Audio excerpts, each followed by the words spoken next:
मनुष्य ने भौतिक प्रगति की, सुविधाएं बढ़ी और उसने साफ सुथरा रहना भी सीख लिया। लेकिन ज्यों-ज्यों उसका मन बाहर की ओर केंद्रित होने लगा, त्यों-त्यों उसका भीतरी मन मैला होता चला गया। मैले मनों की मैली इच्छाओं की पूर्ति के लिए किए गए सही गलत प्रयासों ने वातावरण इतना बिगाड़ दिया कि मनुष्य का मनुष्य बने रहना कठिन हो गया। विडंबनाओं से घिरा मनुष्य अपने ही बुने विषम जाल में जकड़ता चला गया।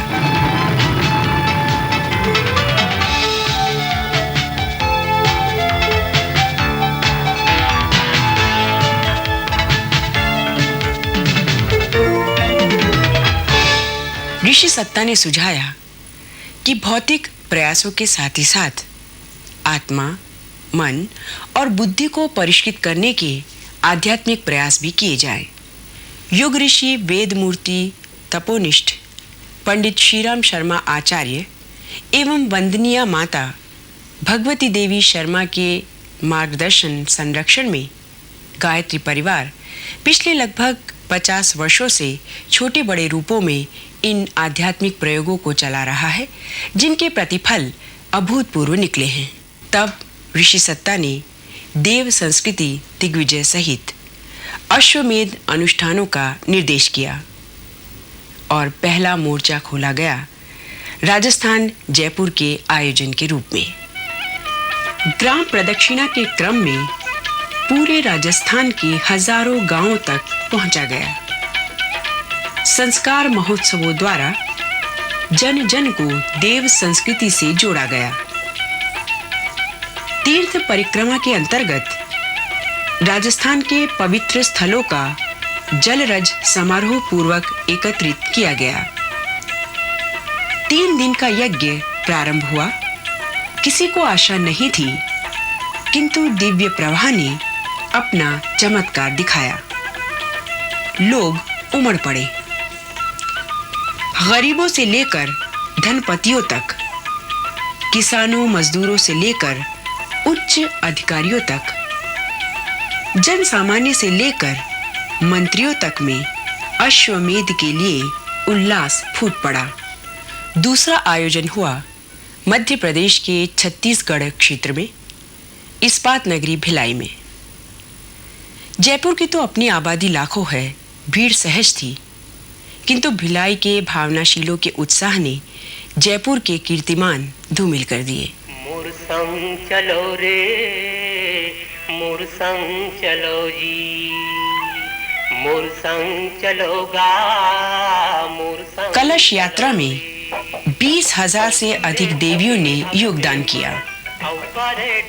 यज्ञ करने, यज्ञशाला की परिक्रमा करने अथाह जनसमुद्र उमड़ता रहा।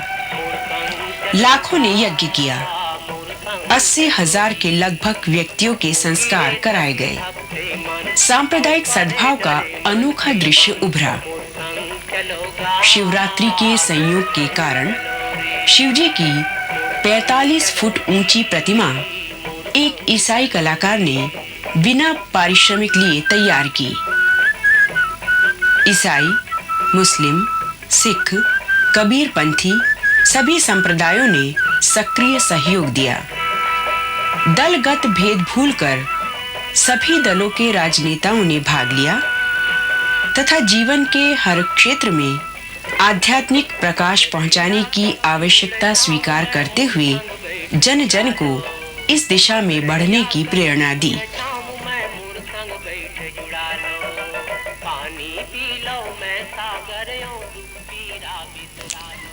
इसी पावन श्रृंखला का अगला चरण था गुना अश्वमेध।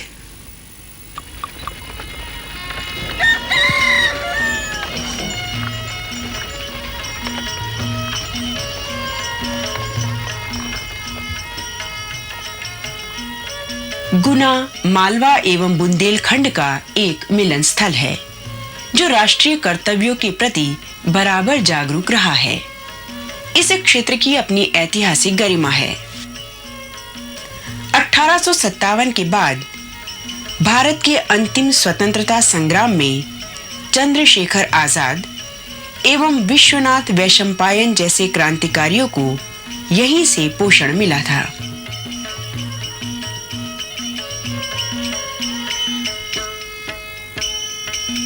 सन 1930 के स्वदेशी आंदोलन में विदेशी माल की होली में एक 7 वर्षीय बालक ने अपने कपड़े डालकर भारत माता की जय का नारा लगाया। अंग्रेज सिपाहियों ने उस कोमल बालक को पकड़कर निर्ममता से पीटा एवं अंग्रेज सरकार की जय बोलने को कहा। बच्चे ने पिटते पिटते प्राण छोड़ दिए, किंतु भारत माता की जय बोलना नहीं छोड़ा। वीर भूमि इस चंदेरी ने जौहर खूब दिखाया, राय में दिनी ने बाबर को जी भर यहाँ छकाया। छत्रसाल से लड़कर औरंगजेब यहीं पछताया। सेनापति दिलेर खां अपनी जान बचा नहीं पाया। 57 की राष्ट्र क्रांति का समर यहाँ भी खूब तना है।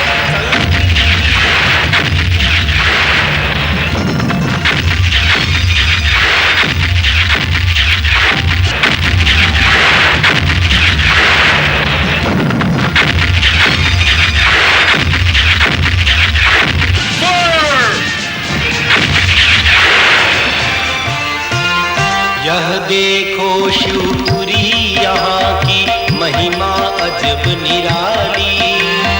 यह बगिया है शिव शंकर की, वे हैं इसके माली।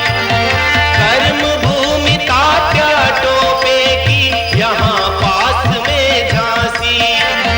लक्ष्मी बाई यहाँ बनी थी अंग्रेजों की फांसी।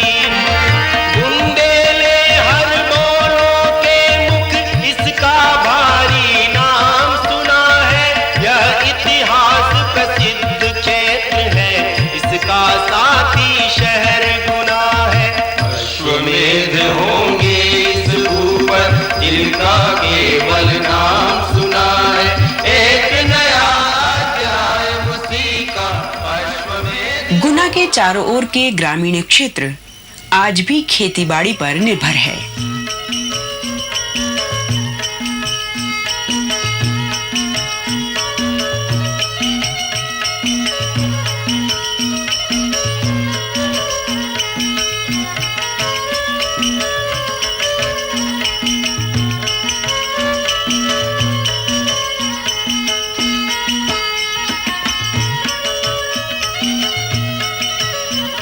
क्या जमाना आ गया है।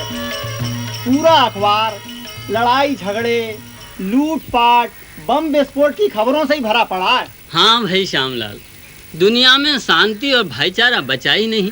अरे अपन ही अच्छे हैं, चैन से तो बैठे। अरे कौन चैन से बैठा है रामनिवास भैया।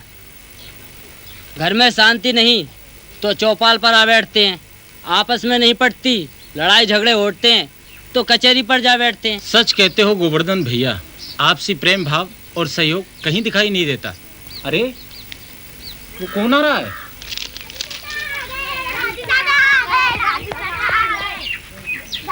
बच्चे दौड़कर जा रहे हैं। मुझे तो लगता है शहर से राजू आया होगा। गांव के बच्चे उससे बहुत प्रेम करते हैं। तुम लोगों के लिए एक गीत लाए, गाओगे? गाएंगे। ऐसा करना, तुम लोग शाम को घर आना, ठीक है? फिर तुम्हें सिखाएंगे गाना। कहो भाई राजू, कहाँ से आ रहे हो? राम राम काका। राम राम राम राम राम। गुना गया था काका, वहाँ अश्वमेध यज्ञ होने वाला है ना, वहीं से पोस्टर लेकर आया हूँ। यहाँ दीवालों पर चिपकाऊंगा। अश्वमेध? अब तो पहले जैसा कोई चक्रवर्ती राजा है नहीं, और ना ही पहले जैसे कोई युद्ध होते। फिर ये अश्वमेध किस लिए? क्या घोड़ा भी छूटेगा? युद्ध ही तो हो रहे हैं काका।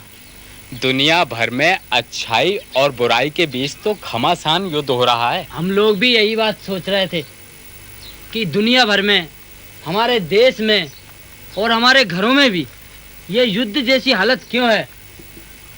शांति और भाईचारे के फिर कभी दर्शन होंगे कि नहीं? युद्ध जैसी हालत क्यों है? शांति कैसे आएगी? आपस में प्रेम और सहयोग कैसे बढ़ेगा?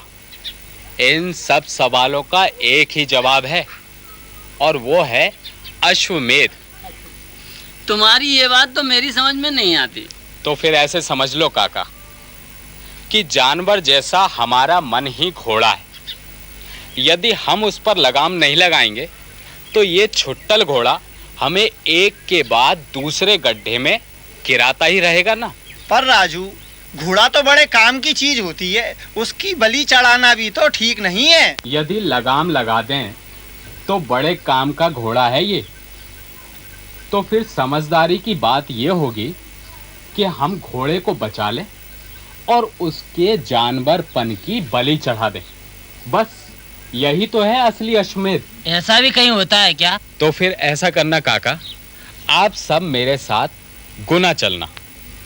वहां पर आप सब अपनी आंखों से देखना कि कैसे लाखों नर नारी अपनी एक बुराई की बलि यज्ञ देवता के सामने देंगे और एक अच्छाई का यज्ञ प्रसाद लेकर कैसे खुशी खुशी घर लौटेंगे।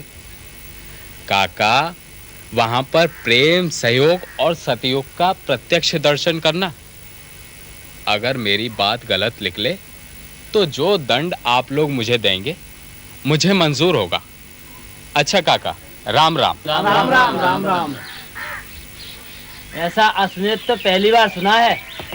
क्या राजू की बात में क्या कुछ सच्चाई दिखती है तुमको? भाई सच्चाई ना भी हो तो इसमें अपना नुकसान क्या है? तो फिर क्या विचार है? भाई खेती से तो फुर्सत हो ही गई है, चलो गुना। शुरू हुई दिग्विजय यात्रा, देव संस्कृति जागी। कौन रोक पाएगा इसको, यह प्रचंड है आंधी। खून पसीना एक कर दिया यज्ञ हेतु वीरों ने। उमड़ पड़ी तब भीड़ हर्ष से, साथ दिया जन जन ने। यह नवयुग का ताना बाना, महाकाल ने स्वयं बुना है। अश्वमेध होंगे इस भू पर, जिनका केवल नाम सुना है। एक नया अध्याय उसी का अश्वमेध होगा। कलश स्थापना के साथ ही अश्वमेध का दिग्विजय अभियान प्रारंभ कर दिया गया। पहले चरण में ग्राम प्रदक्षिणाएं की गईं। 80% भारत अभी भी गांवों में बसता है। किसी आचार्य ने अश्वमेध यज्ञ करने की हिम्मत दिखलाई और पहले भी राजा लोग नहीं करते थे, पहले भी प्रजा ही यज्ञ करती थी। राजा लोग तो केवल घोषणा कर देते थे, तो घोषणा दैवी चेतना ने की है और एक ऋषि स्तर का ब्रह्मर्षि इसको संपन्न करा रहा है। और ग्राम प्रदक्षिणा के अंतर्गत गांव-गांव जाकर ग्रामवासियों को मातृभूमि, भारत माता एवं अपने कर्तव्यों के प्रति जागृत किया गया।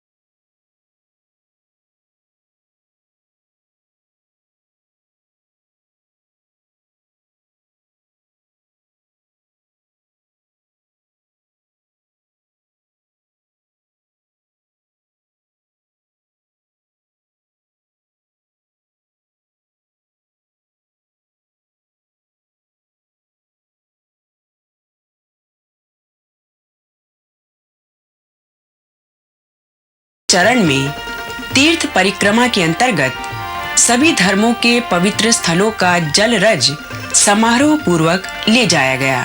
सारा वातावरण सद्भावना एवं श्रद्धा से भर उठा।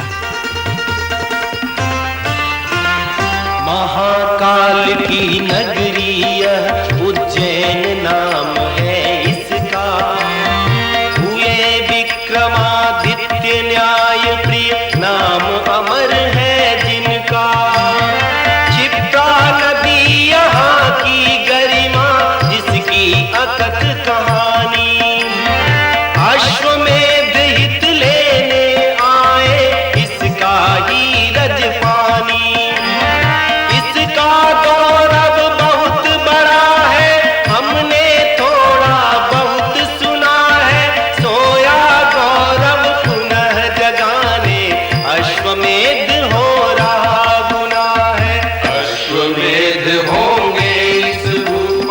जिनका केवल नाम। गुना अश्वमेध के लिए ये यात्रा महाकाल की नगरी उज्जैन से प्रारंभ हुई।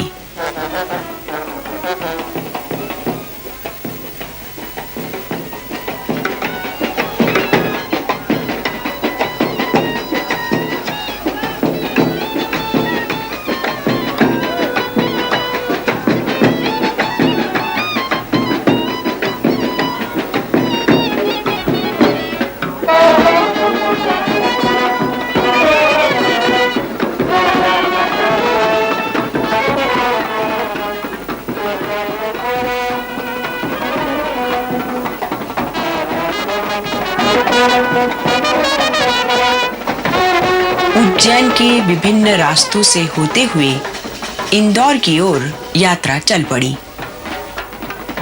इंदौर पहुंचते पहुंचते ये तीर्थ परिक्रमा एक विशाल रूप धारण कर चुकी थी। जिसकी कीर्ति पताका सारे भारत में फहराई, संत विनोबा के मन को यह नगर सुपावन भाया। भूमि दान के बीच यहाँ पर पूरा माह बिताया। जितना पढ़ा सुना है उससे इसका गर्जा कई गुना है। महायज्ञ में हाथ बटाना इसने अपना फर्ज चुना है। सब में शुभ सरकार बढ़ाने अश्वमेध हो रहा गुना है। लोग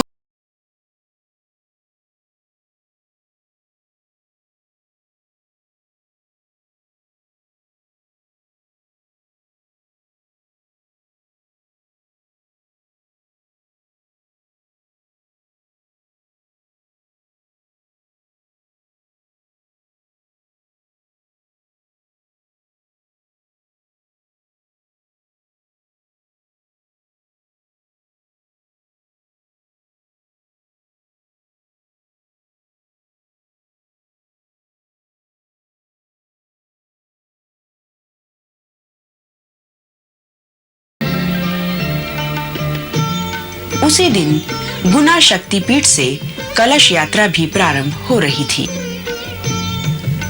इस राष्ट्र प्रेम की धारा में कोई पीछे नहीं था।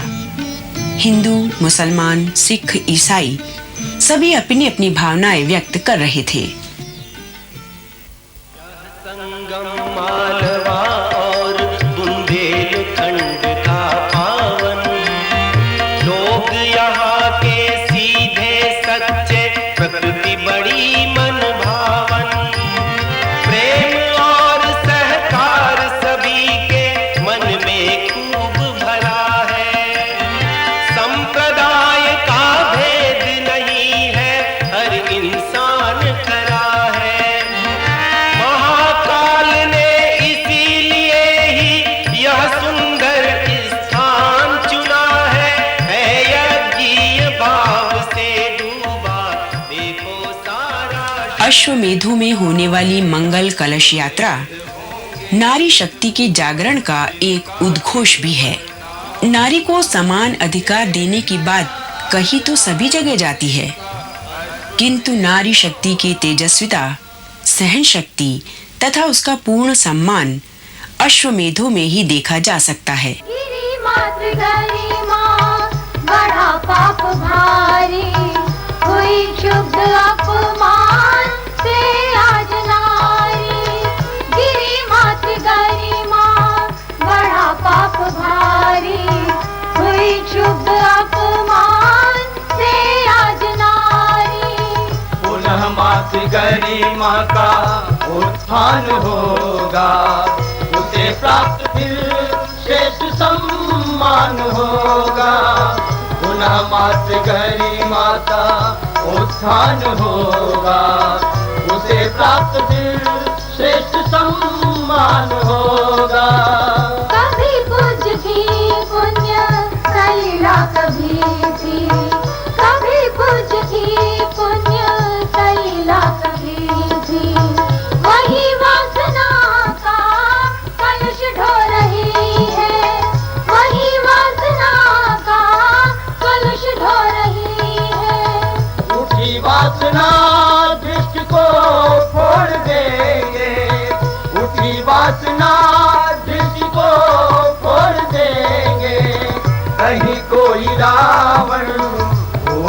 लड़ेंगे, कहीं कोई रावण हुआ तो लड़ेंगे।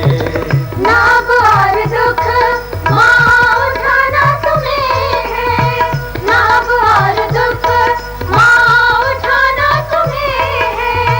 सपूतों की सेना खड़ी हो रही है, सपूतों की सेना खड़ी हो रही है।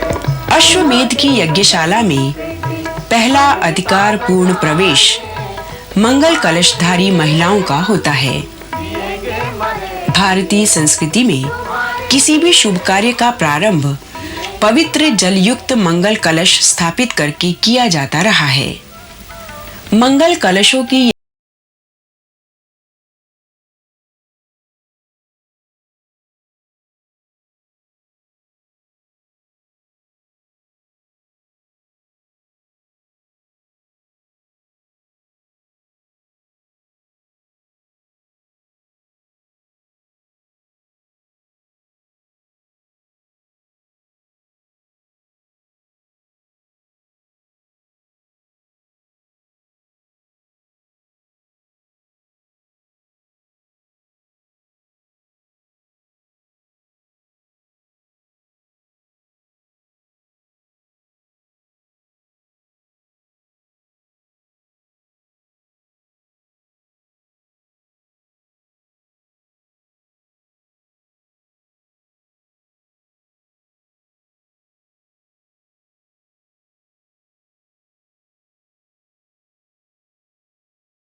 अप्रैल प्रातःकाल 5 बजे से ही साधक दंपति यज्ञशाला में स्थान लेने लगे।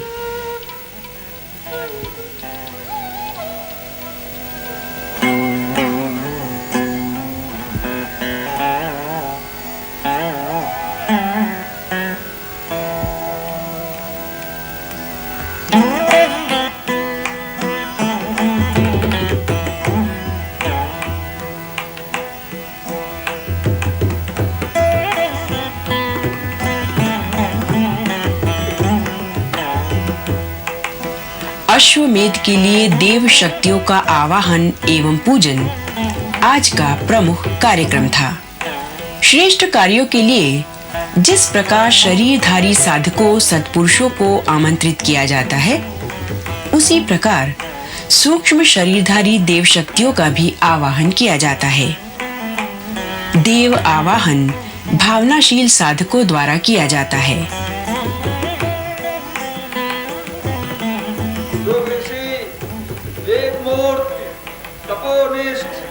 परम पूज्य आचार्य श्री राम शर्मा को नमन करते हुए शक्ति स्वरूपा स्नेह सलीला माता भगवती देवी शर्मा के चरणों की वंदना करते हुए मनुष्य मात्र के लिए उज्जवल भविष्य की संरचना के संकल्प सहित अश्वमेध श्रृंखला के इस यज्ञ को प्रारंभ करने की घोषणा की जाती है।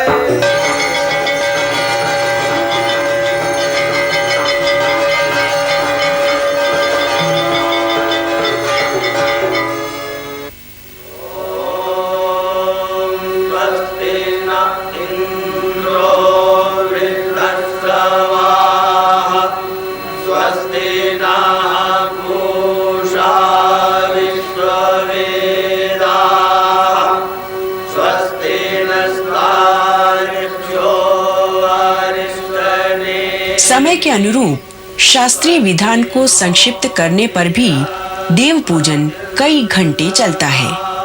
निर्धारित समय तक यज्ञशाला के सभी स्थान भर गए। प्रतीक्षालयों में भी श्रद्धालु बड़ी संख्या में आ विराजे। नवग्रह वेदी पूजनम।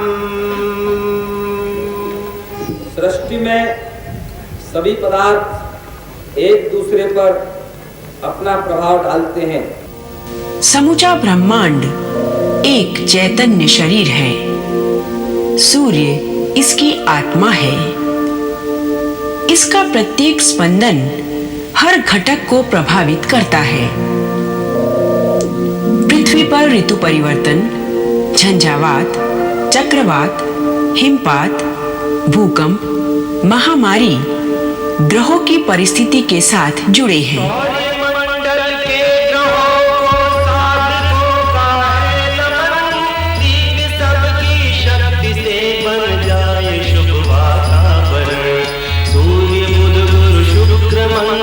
चंद्र सब करुणा करे, शनि राहु केतु समेत सब इस यज्ञ का मंगल करे, इस यज्ञ का मंगल करे। साधकों की वंदना से आप सब संतुष्ट हो, साधकों की वंदना से आप सब संतुष्ट हो। प्रकृति के सब घटक पावन ज्योति से परितुष्ट हो, ज्योति से परितुष्ट हो, ज्योति से परितुष्ट हो। मेखला पूजनम। सृष्टि यज्ञ रूप है, उसमें 3 क्रियाएं सतत चलती रहती हैं। सृजन, जिसके अधिष्ठाता प्रजापति ब्रह्मा जी हैं। पोषण, जिसके संचालक भगवान विष्णु हैं।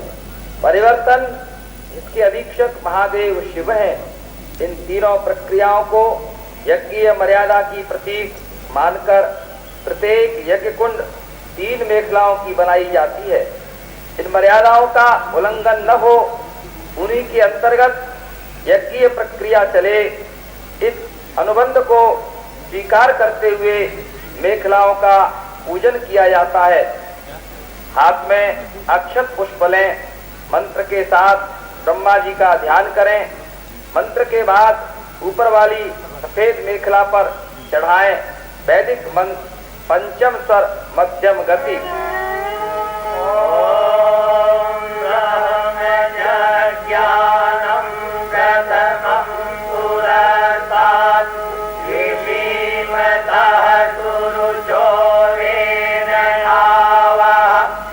वेद मंत्रों के सधे हुए उच्चारण एवं साधकों की भावना के संयोग से वातावरण में पवित्रता भरा ऐसा रस संचरित हो उठा, जिससे सभी के हृदय गदगद हो उठे।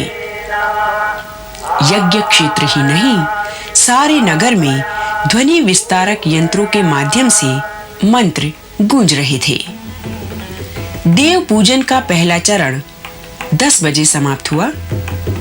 दूसरा चरण 2 बजे से होना था। इसी बीच विशेष वायुयान से वंदनीय माताजी का आगमन हुआ।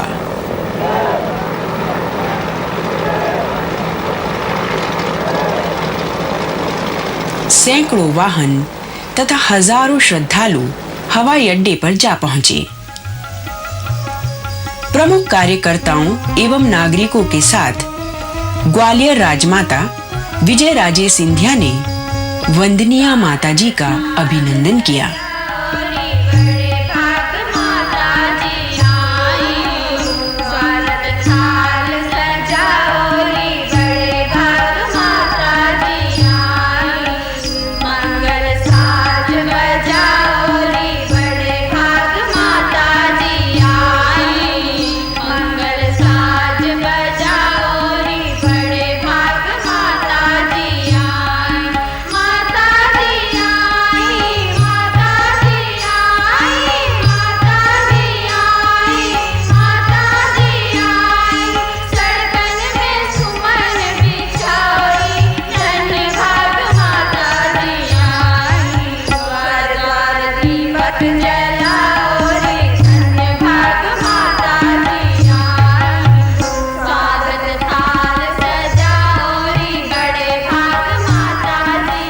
श्रद्धा और उल्लास के सरोवर में लहराता स्वागत जुलूस नगर की ओर बढ़ा। उधर हवाई जहाज से फूलों की वर्षा की जा रही थी। देवलोक जैसा दिव्य वातावरण बन रहा था। दोपहर बाद देव पूजन का क्रम आगे बढ़ा। देव पूजन का क्रम पूरा होते होते निर्धारित समय पर वंदनीय माताजी यज्ञ मंच पर पधारी। शक्ति जाग जाए, हर व्यक्ति जाग जाए, युव शक्ति जाग जाए, हर व्यक्ति जाग जाए। उनके द्वारा यज्ञ का प्रतीक ध्वज फहराया गया। शक्ति जाग जाए, सद्वृत्ति के लिए फिर अनुरक्ति जाग जाए, होवे उदारता फिर प्रत्येक आचरण में, उड़ती हो गंध भीनी जो दूर तक चमन में, ओ धर्म की पताका। राजमाता विजय राजे सिंधिया भी मंच पर उपस्थित हुई।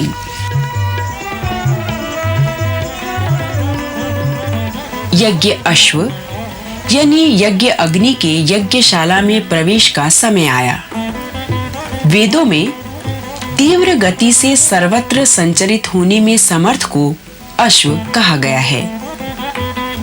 अग्नि यज्ञीय हव्य को प्रकृति में संचरित करने में समर्थ है, इसलिए उन्हें अश्व कहा गया है।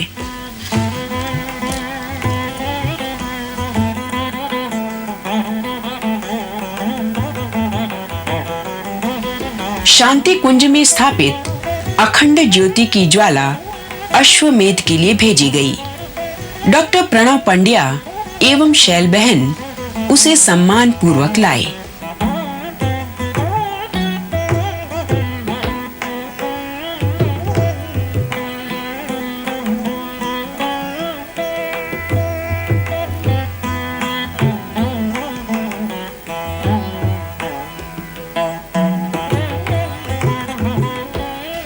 इसे वंदनीय माताजी के करकमलों के स्पर्श के बाद कुंडों में स्थापित किया गया।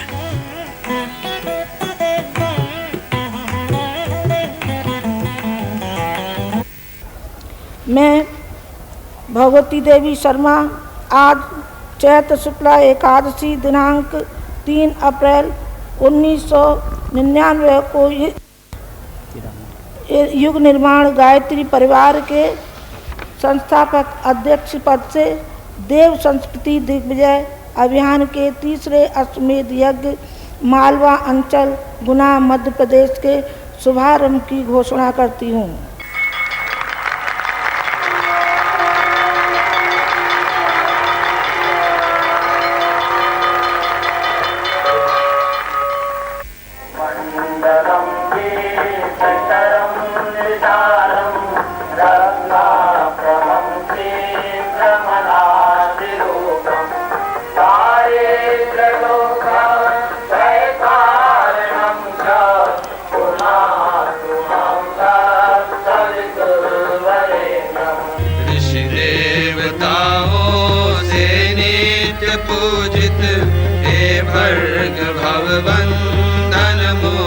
करता स्वीकार कर लो वंदन हमारा, पावन बना दो हे देव सविता।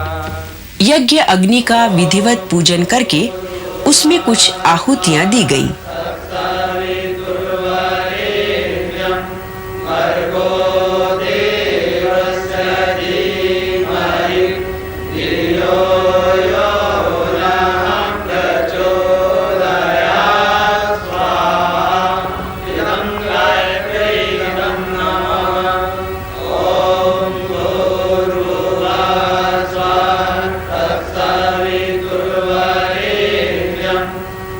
Go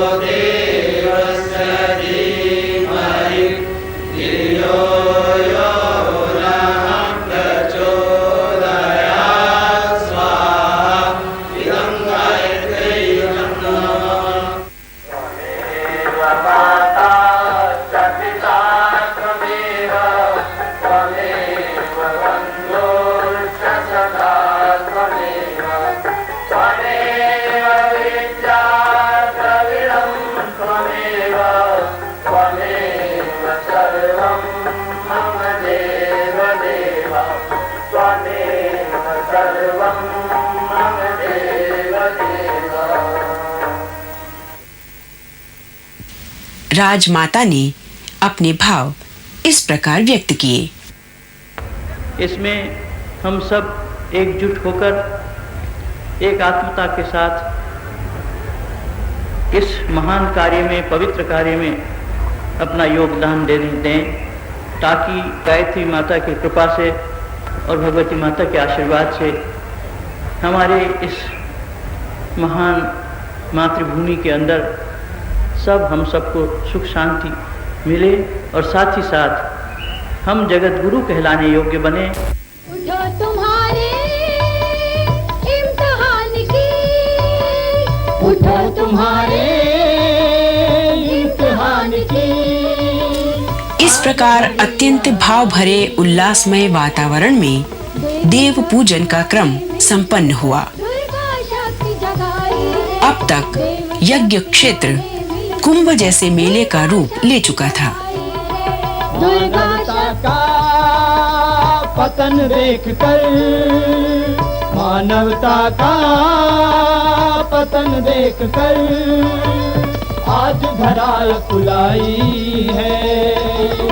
ईश्वर को उनके आश्वासन की फिर याद दिलाई है। ईश्वर को उनके आश्वासन की फिर याद दिलाई है, फिर से याद दिलाई है।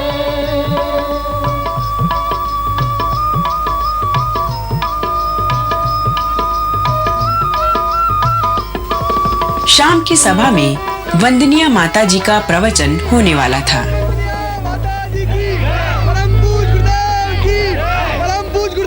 वंदनीय माता जी प्रवचन मंच पर आने से पूर्व पूज्य गुरुदेव के जीवन पर आधारित प्रदर्शनी का अवलोकन करने गईं। यहाँ भी उनके दर्शनों के लिए भीड़ उमड़ रही थी।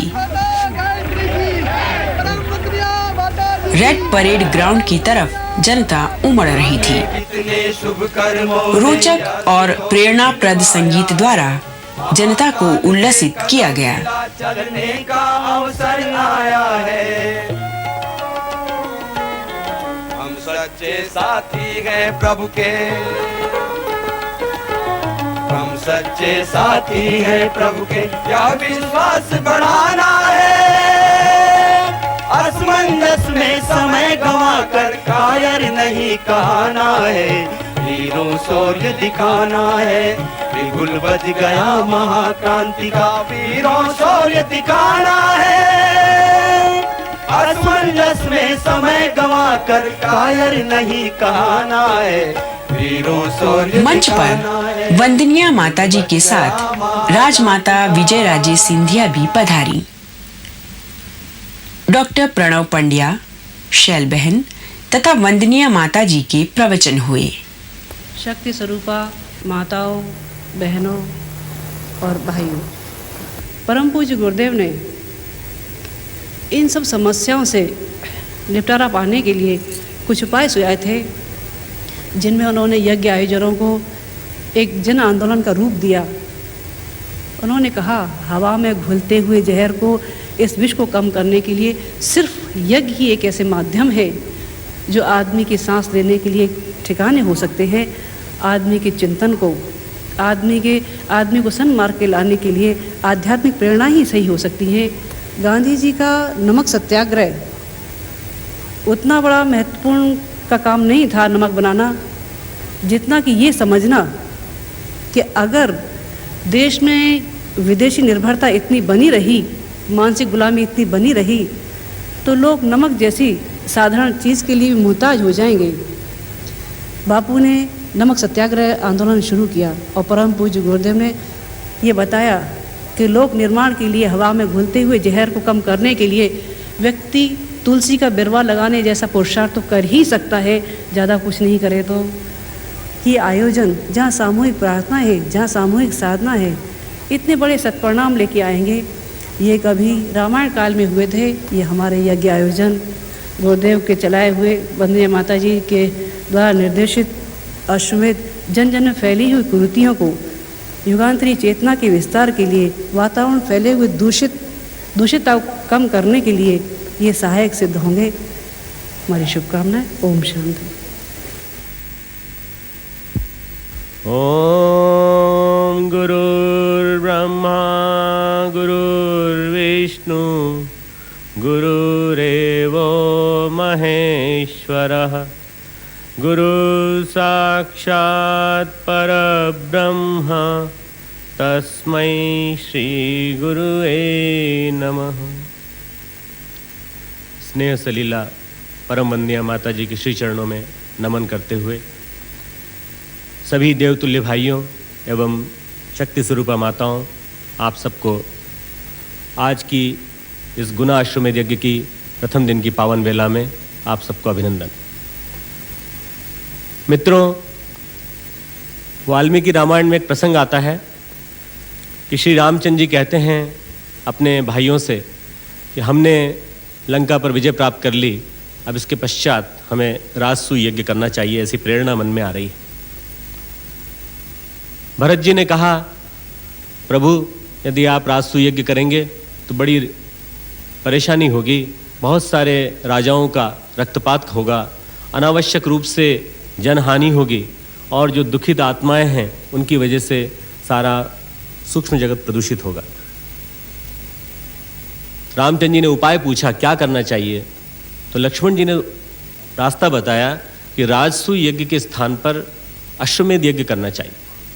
उन्होंने कहा अश्वमेध यज्ञ किस लिए? उन्होंने कहा अश्वमेध यज्ञ सांस्कृतिक दिग्विजय के लिए, और इन दिग्विजय के माध्यम से आपका जो राम राज्य का स्वप्न है उसको साकार कर सकेंगे। इन अश्वमेधों को आप संकल्प संपन्न कीजिए। धर्मारण्य नामक स्थान है गुजरात में, जिसे आज धुआरण नाम से जाना जाता है। उस धर्मारण्य नामक स्थान पर श्री राम ने जो अयोध्या में जन्मे थे, वहाँ जाकर उन्होंने अपने अश्वमेध संपन्न किए नर्मदा के तट पर, खंबात की खाड़ी के पास। आज की जो सबसे बड़ी समस्या है मनुष्य के मन की, कि सारी जो भ्रांतियाँ और उसका कुहासा जो हमारे मन पे जम गया है, उसको साफ करने के लिए मंत्र शक्ति से बड़ा और कोई भी चमत्कारी चीज़ नहीं हो सकती। और ये तांत्रिक स्तर पर संभव है कि परम पूज्य गुरुदेव ने एक विशुद्धता तांत्रिक स्तर पे सामूहिक मन पे प्रयोग किया है और सामूहिक मन के अवचेतन को बदलने का प्रयास किया। इतने बड़े स्तर पे इतनी बड़ी क्रांति कि लोगों के मनों को बदल देना और लोगों को सोचने पे मजबूर कर देना कि हमारे जीवन जीने का तरीका बदलना चाहिए। भौतिकवादी नहीं बल्कि अध्यात्मवादी भौतिकता हमारे जीवन में होना चाहिए। आप वैराग्य की बात मत करिए, परंतु अध्यात्मवादी भौतिकवाद हमारे जीवन में आए तो वास्तव में हमारा जीवन क्रांति की ओर चले। आज का जीवन जिस प्रकार से चिकित्सा की दृष्टि से, आज का जीवन जिस प्रकार से समाज शास्त्र की दृष्टि से, आज का जीवन अपराध शास्त्र की दृष्टि से, आज का जीवन जिस प्रकार से आप देखें तो आर्थिक दृष्टि से खोखला होता चला जा रहा है, उसका एक ही समाधान है, व्यक्ति के चिंतन को आमूलचूल बदलना। उसको बदलने का काम कौन कर सकता है? सामूहिक धर्मानुष्ठान। अश्वमेध यज्ञ सामूहिक धर्मानुष्ठान है। श्रद्धेय डॉक्टर साहब के संदेश के माध्यम से आपने सुना। परम पूज्य गुरुदेव कहा करते थे, भगवान जब कभी आते हैं तो हृदय में आते हैं, जब मानवीय पीड़ा किसी के अंतःकरण को छू लेती है। गायत्री परिवार के परिजन ऐसे ही परिजन हैं, चाहे छोटे हों चाहे बड़े, पर उनके हृदय में राष्ट्र के प्रति पीड़ा है और राष्ट्र के लिए समर्पित भाव से काम करने का उन्होंने संकल्प ही नहीं लिया है। संकल्प के साथ उन्होंने केसरिया बाना पहन लिया है। सीमाएं जल रही देश की देती हमें दिखाई, अरे उसी बढ़ती ज्वाला में जलने लगी तराई, जलने लगी तराई। हर पल बढ़ती हुई आग से, हर पल बढ़ती हुई आग से हमको देश बचाना, इसीलिए तो पहन लिया है यहाँ केसरिया बाना, यहाँ केसरिया बाना। अब तेरा दुख दर्द हृदय का माँ हमने पहचाना, इसीलिए तो पहन लिया है यहाँ केसरिया बाना, यहाँ केसरिया बाना। वंदनीय माताजी ने भारत की महान ऋषि परंपरा का उल्लेख करते हुए पूज्य गुरुदेव के अद्भुत जीवन पर प्रकाश डाला।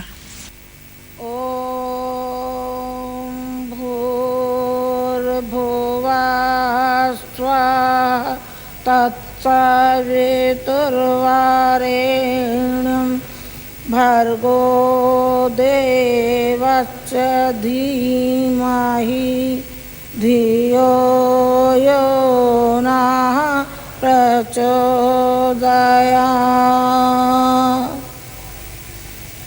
हमारे आत्मीय परिजनों, आज मुझे अपार खुशी है और प्रसन्नता है।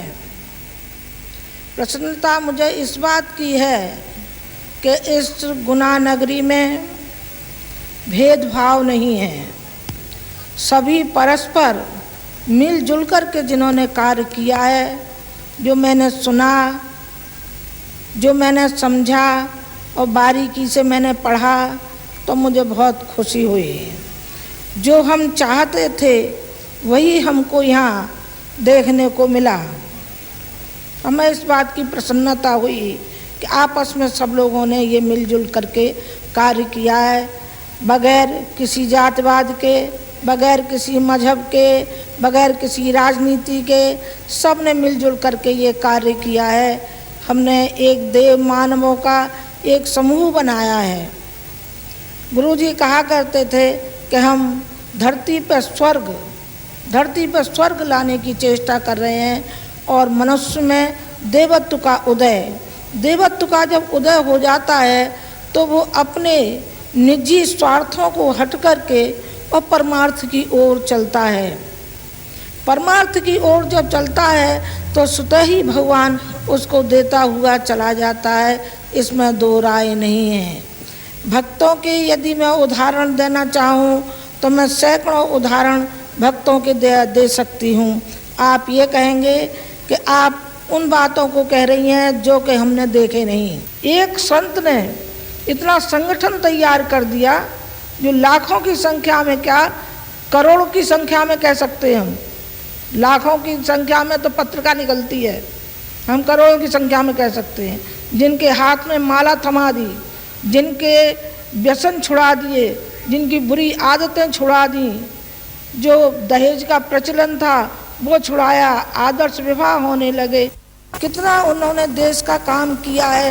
एक कोने में बैठ करके गरीब अपना करते रहे, कोई पहचान भी न पाया। इस पृथ्वी पर एक संत ऐसा आया जो उसको पहचान नहीं पाए कोई। उनकी वेशभूषा, रहन सहन उनका ऐसा सादगी से भरा था कि व्यक्ति समझ नहीं पाता था। एक बार तो ऐसा हुआ कि हम और गुरुजी दोनों जा रहे थे गायत्री तपोभूमि के लिए, तो नीचे एक व्यक्ति आए और मैं बोले कि हम गुरुजी से मिलना चाहते हैं। उन्होंने कहा मिलो भाई, बताओ क्या बात है। उन्होंने कहा आपसे नहीं मिलना चाहते, हम गुरुजी से मिलना चाहते हैं। उन्होंने समझा कि गुरुजी माने कोई ऐसे होंगे, लंबी चौड़ी तो दाढ़ी होगी और बड़े बड़े तिलक लगे होंगे यहाँ से यहाँ तक, ऐसे कोई गुरुजी होंगे। थोड़ी देर तो सुनते रहे। उन्होंने कहा कि भाई इस ना शरीर को ही, एक जो छोटा सा शरीर आपको दिखाई पड़ रहा है, इसी को गुरुजी कहते हैं, इसी को आचार्य जी कहते हैं। और अपने अपने जो रिश्तेदार हैं वो अपने अपने हिसाब से कहते हैं। पत्नी पति कहती है, बच्चे पिता कहते हैं, माँ बेटा कहती है और शिष्य गुरु कहते हैं। अब मैं ही हूँ वो। तो वो चरणों में लेट गया। उसने कहा कि ऐसी वेशभूषा मैं तो कल्पना भी नहीं कर सकता था। उसको गायत्री तपोभूमि ले गए, सब उसको दिखाया, समझाया, उपासना के बारे में समझाया, अन्य अन्य बातें उसको समझाते हुए चले गए। और वो आजीवन वो ऐसा हो गया कि उसके अंदर जो दुर्गुण थे वो सारे के सारे धुलते हुए चले गए और वो स्वच्छ और निर्मल बनता हुआ चला गया। मुझे पूरा विश्वास है कि ये मेरे बेटे और मेरी बेटियां बैठी हैं तो हमारे पद चिन्हों पर चलेंगी और चलने की कोशिश भी कर रही हैं और आगे भी करती रहेंगी। ओम शांति।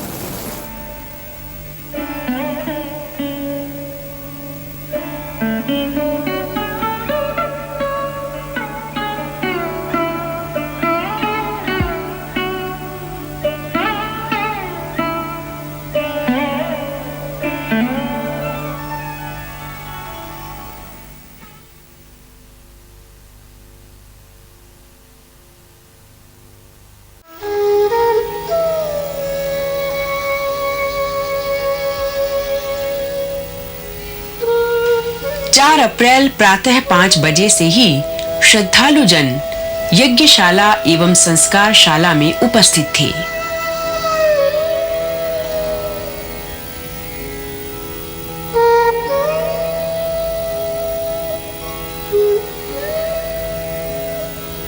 ये ध्यान साधना सभी के लिए सुगम और अत्यंत उपयोगी है। इसके साथ ऋषियों के विशेष अनुदान भी जुड़े हुए हैं। प्रतिदिन हमारे ऊपर कषाय कल्मष छाते हैं। कामुकता का, असुरता का, घृणा का, अपराध का, द्वेष का उन्माद हमारी अंतरात्मा पर छाता रहता है। इस कषाय कल्मषों की सफाई के लिए और अपने प्रसुप्त केंद्रों को जगाने के लिए ध्यान साधना की जाती है। साधक ध्यान करता है मानो उगते हुए सूर्य के बढ़ते हुए प्रकाश के साथ मनुष्य मात्र को उज्जवल भविष्य की ओर ले जाने में समर्थ प्रेरणा एवं शक्ति का संचार हो रहा है। हम उसे अपने भीतर धारण कर रहे हैं। शरीर का कण कण, मन, बुद्धि सभी उस दिव्य प्रकाश से परिष्कृत हो रहे हैं। इससे तनावों से मुक्ति, स्वभावगत दोषों में कमी, आत्मविश्वास एवं आत्मसंतोष में वृद्धि जैसे अनेक लाभ मिलते हैं। परम पूज्य गुरुदेव ध्यान के माध्यम से आपको बहुत कुछ देना चाहते हैं और ध्यान के माध्यम से वो आपके अंदर एक ऐसी शक्ति देना चाहते हैं जो आपको आत्मबल संपन्न बना सके।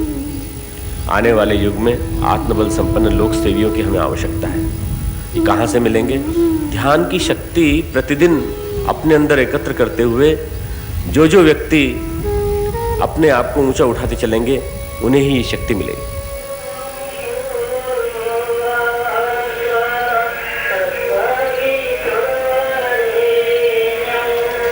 पूज्य गुरुदेव की वाणी में प्रसारित ध्यान निर्देशों के आधार पर ध्यान साधना संपन्न हुई।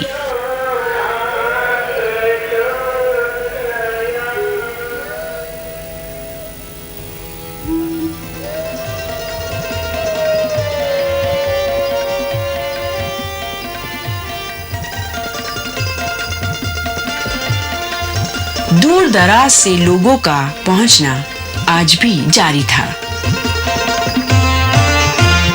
आओ सब मिल महाक्रांति में अपनी आहुति डालो, सुख संपत्ति सौभाग्य श्रेयता देव अनुग्रह पालो। यह दिग्विजय प्रयाण राष्ट्र में नई शक्ति भर देगा। यह है बौद्धिक क्रांति विश्व को नई रोशनी देगा। नहीं समापन समझो इसको, होना इससे कई गुना है। अश्वमेध संपन्न हो रहा जहाँ यही वह नगर गुना है। अश्वमेध हो यज्ञ एक साधना है। आहुतियां उसी के हाथ की फलित होती है जिसने यज्ञ के उद्देश्य से जप तप की साधना की हो। यदि किसी याजक ने पहले साधना नहीं की है तो उसे घोषणा करनी पड़ती है कि अब हम इतने समय तक या नियमित रूप से कम अमुक मात्रा में साधना करेंगे एवं समाज के लिए साधन सहयोग देंगे। साधना से परिष्कृत अंतःकरण वाले साधक जब वेद मंत्रों के उच्चारण के साथ आहुतियां करते हैं तो सूक्ष्म जगत से संकल्प के अनुरूप शक्तियों का प्रवाह होने लगता है।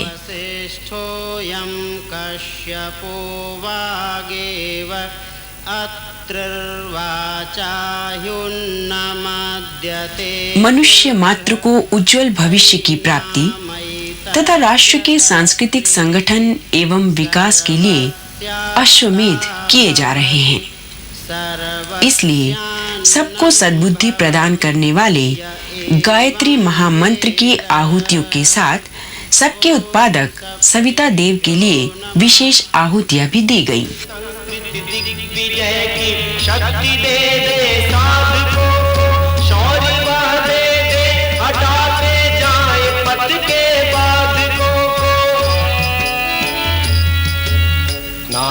शुभ परमार्थ का कुछ भाव हम सब में जगा दे। नाथ शुभ परमार्थ का कुछ भाव हम सब में जगा दे। और थोड़ा बहुत तो इस मार्ग पर हमको चला दे। और थोड़ा बहुत तो इस मार्ग पर हमको चला दे। हमारी भावना एवं मंत्र शक्ति के संयोग से प्रभावित होकर सविता देवता का विशेष शक्ति प्रवाह प्रकट हो रहा है। वह प्रवाह यज्ञीय प्रक्रिया से जुड़कर सबके लिए उपयोगी बनकर संपूर्ण भूमंडल पर फैल रहा है। वैदिक मंत्र मध्यम स्वर विलंबित गति।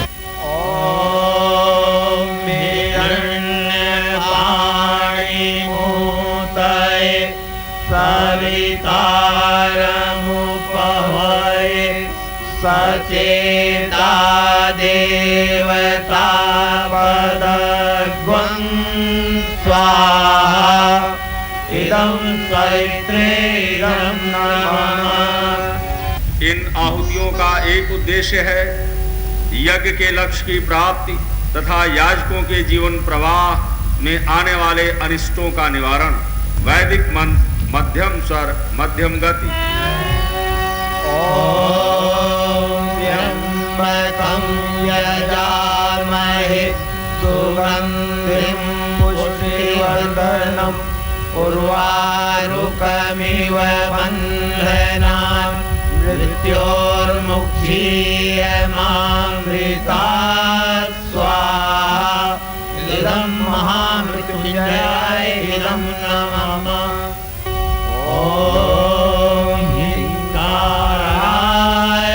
अनिष्ट निवारण के लिए मृत्युंजय महामंत्र की आहुतियां राष्ट्र की प्रवृत्तियों एवं चेष्टाओं के परिशोधन एवं पुष्टि के लिए अश्वमेध प्रकरण की विशेष आहुतियां प्रदान की गई। यही क्रम नित्य चलता रहा। लाखों व्यक्तियों ने यज्ञ आहुतियों में भाग लिया।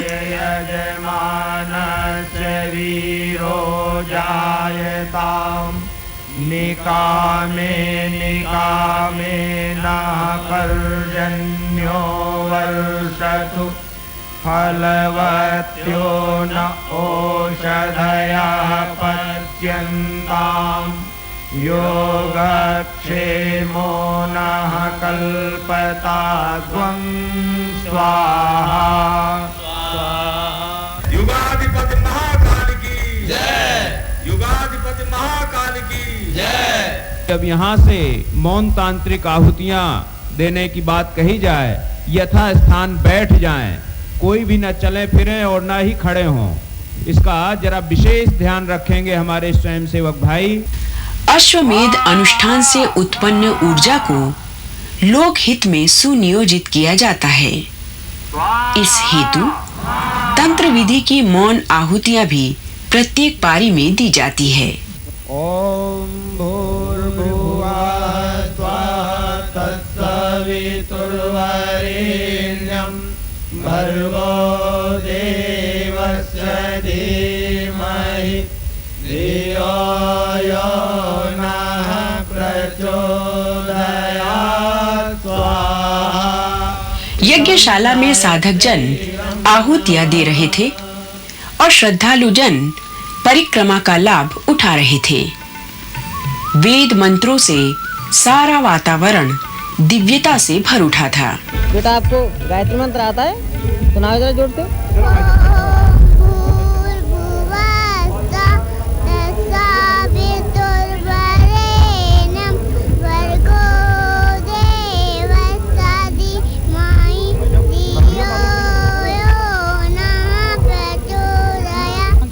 मंत्र से मानसिक विकास होता है और बने बहुत मन को भी शांति मिलती है। बच्चे लोग भी बने अच्छे संस्कार में पलते पुसते हैं। आगे चल के भविष्य के लिए बने बहुत कुछ कर सकेंगे, अपने देश के लिए भी। मेरे दिल और दिमाग में ये है कि अगर इस प्रकार के आयोजन देश में रहेंगे तो जो सांप्रदायिकता के जो बीज हैं ये अल्प समय के लिए हैं और इस प्रकार के आयोजन से तो उनका बिल्कुल नेस्त नाबूद खत्म हो जाए। धन्यवाद। परस्पर प्रेम, व्यवहार और स्नेह के लिए ये यज्ञ बहुत आवश्यक है। हम सब लोगों को इसमें भाग लेना चाहिए, जैसा मैं मानता हूँ। पहले ये जानते ही नहीं थे बच्चे या हम ही सब लोग कि अश्वमेध यज्ञ क्या होता है। पढ़ा ही पढ़ा था, अब देख रहे हैं तो काफ़ी अच्छा लग रहा है। यहाँ के सुव्यवस्थित गतिविधि को देख करके मेरी आत्मा को अत्यंत ही प्रसन्नता हुई और मैं चाहता हूँ कि इस तरह की यज्ञ हमेशा होते रहे, जिससे विश्व कल्याण की भावना बढ़ते रहे। मैं यहाँ आत्मशुद्धि के लिए आई हूँ, अपनी कुछ बुराइयाँ छोड़ने के लिए आई हूँ। मसलन जैसे झूठ बोलना, मैं कई बार वैसे झूठ बोल लेती हूँ। यह क्राउड बहुत ही नियंत्रित क्राउड है, बहुत ही अनुशासित क्राउड है। इतनी बड़ी संख्या में होने के बावजूद भी कोई ऐसी कानून व्यवस्था की स्थिति निर्मित नहीं हो रही है। यहाँ मैं आयोजकों की भी तारीफ करना चाहूँगा कि उन्होंने इतने बृहद आयोजन को बहुत ही अच्छे ढंग से जो है ना आयोजित किया है। उनकी जितनी भी व्यवस्थाएं हैं वो निश्चित तौर पर सराहनीय हैं। विशेष तौर पर जो यज्ञ स्थल में आप देख रहे हैं, यहाँ पर चारों तरफ जो बैरिकेडिंग की है और ओवरहेड ब्रिज बनाया है, वो निश्चित तौर पर तकनीकी दृष्टि से, क्राउड कंट्रोल के एंगल से बहुत ही अच्छी व्यवस्था है।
विवाह संस्कार, गुड्डे गुड़ियों का खेल, भौतिक प्रदर्शन का अखाड़ा, बारात के नाम पर फिजूल खर्ची एवं दहेज जैसी कुप्रथाओं का शिकार हो चुका है।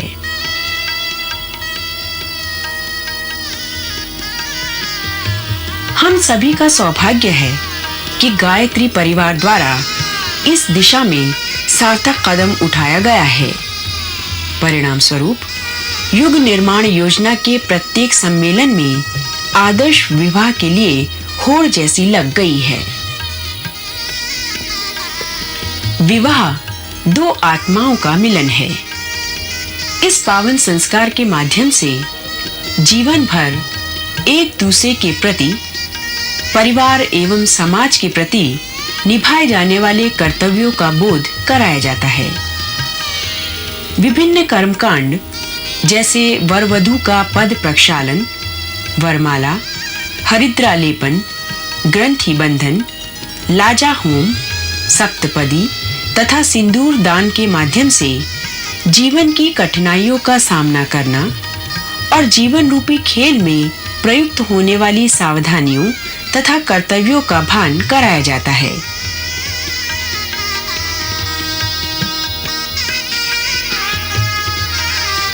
भारतीय संस्कृति की देन ये संस्कार आदर्श परिवार बनाने में हजारों साल से सफल रहा है।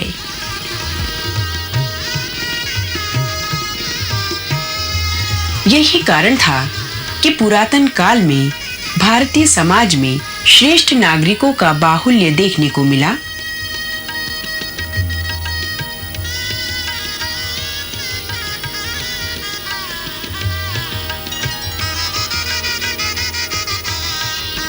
उस समय हमारा देश जगत गुरु कहलाता था। परिपक्व मानसिकता में दाम्पत्य जीवन में प्रवेश करने पर वर वधू परिवार में एक दूसरे का सम्मान करते हुए आत्मनिर्भर बनकर हंसती हंसाती जिंदगी जीते थे। रूप, स्वास्थ्य, स्वभावगत गुण दोष एवं अज्ञान जनित विकारों को चित्त में नहीं रखूंगा। उनके कारण असंतोष व्यक्त नहीं करूंगा। स्नेहपूर्वक सुधारने या सहन करते हुए आत्मीयता बनाए रखूंगा। कन्या को भी ये अधिकार था कि सर्वप्रथम वरमाला पहनाकर अपने जीवन साथी का चयन करे। जनसमूह तथा यज्ञ भगवान की साक्षी में वर वधू दोनों से प्रतिज्ञाएं कराई जाती थी। मितव्ययी बनकर घर का संचालन करूंगी, फिजूल खर्ची से बचूंगी, पति के आर्थिक या शारीरिक दृष्टि से असमर्थ हो जाने पर भी उत्साहपूर्वक सद्गृहस्थ के अनुशासन का पालन करूंगी। गायत्री तपोभूमि के व्यवस्थापक पंडित श्री लीलापत जी ने आदर्श सामूहिक विवाह संस्कार में उपस्थित सुधीजनों को संबोधित किया। सुन लो, जब सुबह बारात विदा होने लगी तो लड़का जो क्या है उधर से क्या नाम है अपने माँ बाप और बारातियों की तरफ से लड़की वाले की तरफ आ गया और सबको नमस्कार करने लगा। पिताजी नमस्कार, चाचा जी नमस्कार, जीजा जी नमस्कार, और जो क्या है लखनऊ के नवाबों, बाराती लोगों, आपको भी साष्टांग प्रणाम है, साष्टांग प्रणाम है। क्यों? जिसने मुझे खरीद लिया है, इस लड़की वाले ने मुझे खरीद लिया है, मकान बेचा है, इसकी मैं सेवा करूँगा। बाप ने कहा बेटा तू क्या कहता है कि तू मेरा किस बात का बाप? बाप अपने बच्चे को नहीं बेच सकता है। जीजा जी से कहा अरे जीजा जी तुमने विरोध क्यों नहीं किया? फूफा जी आपने विरोध क्यों नहीं किया? चाचा जी आपने इसका विरोध क्यों नहीं किया? और कहा कि लखनऊ के नवाबों तुम दावत खाते रहे, आपने विरोध क्यों नहीं किया? अब मैं नहीं चल सकता हूँ, अब तो मैं जिसने ये दिया है और मुझे खरीद लिया है बस। फिर क्या हुआ? पंचायत हुई, उसके भी एक ही लड़का था, सारा दहेज वापस किया। जब वो लोग वापस गए तो युग बड़ी तेजी से बदलता हुआ चला जा रहा है। भाई आपको संकल्प लेना चाहिए। इसमें जो लोग आए हैं बहन भाई और जो कुछ बाराती देखने वाले, लड़की वाले, लड़का वाले और जो कुछ भी यहाँ है यज्ञ में आए हुए हैं, सबको संकल्प लेना चाहिए, असहयोग करना चाहिए। अगर कोई दहेज लेता है तो एक एक मुट्ठी धूल डालनी चाहिए।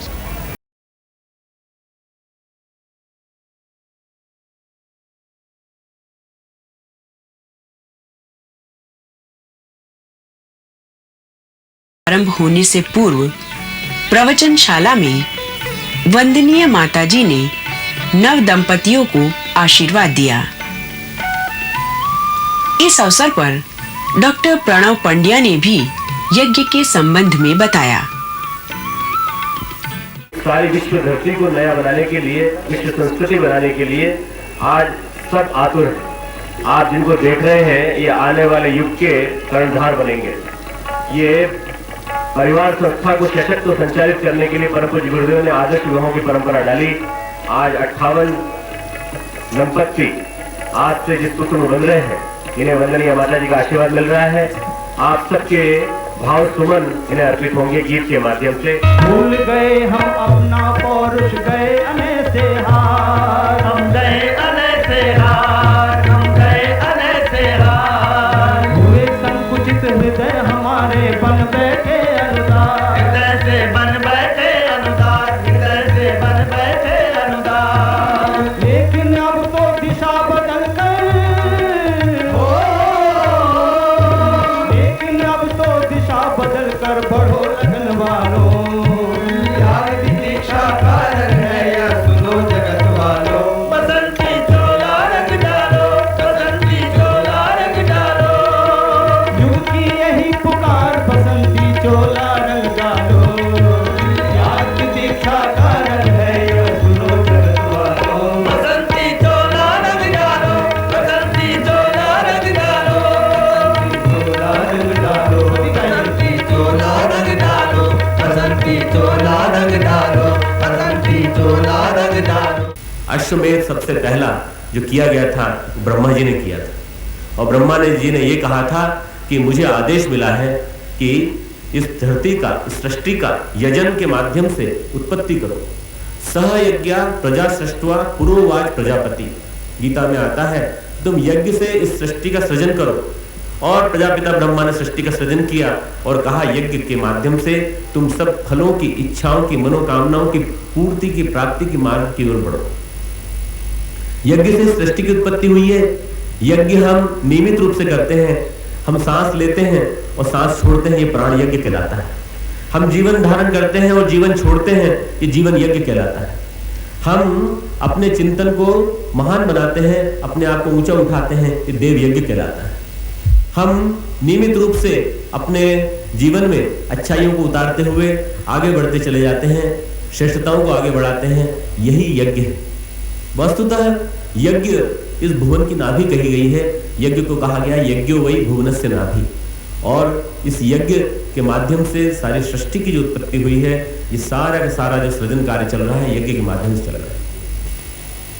हम सब लाखों बालक परम वंदनीय माता जी से विनम्र निवेदन करते हैं, हार्दिक प्रार्थना करते हैं, हम सबको ऐसी शक्ति प्रदान करें जिससे अपनी पात्रता का विकास करते हुए उनके साथ चलकर अपने जीवन को, पारिवारिक जीवन को, सामाजिक जीवन को, सांस्कृतिक जीवन को धन्य बना सकें। पुनः निवेदन परम वंदनीय माता जी।